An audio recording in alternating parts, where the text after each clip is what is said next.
First year deputy students reception hall లోకి వస్తారు. ఒక బ్యాచ్ లో 200 స్టూడెంట్స్, వాళ్ళని 20 మంది గ్రూప్ గా తీసుకొని బ్యాచ్ గా మారుస్తాం.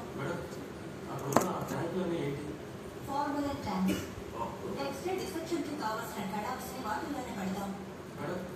ఈ ప్లేస్ లో అంటే పర్టికులర్ గా ఈ హాల్ లో ఒక క్రైమ్ గానీ లేదా హత్యకు సంబంధించిన ప్రయత్నాలు ఏమైనా కానీ జరిగాయేమో మీకు తెలుసా? సార్, నేను అకౌంటబిలిటీ డిపార్ట్మెంట్ లో జాయిన్ అయ్యి 14 years అవుతుంది. అలాంటివే జరిగినట్టు నాకు అనిపించడం లేదు. సార్, నేను ఈ కాలేజ్ లో జాయిన్ అయ్యి 25 years అవుతాం. సార్, మీకు తెలియదు కాదు, ఇదంతా గవర్నమెంట్ ప్రాపర్టీ. ఏం జరిగినా సరే వెంటనే బయటకు తెలిసిపోయేలా ఉండే కాలేజ్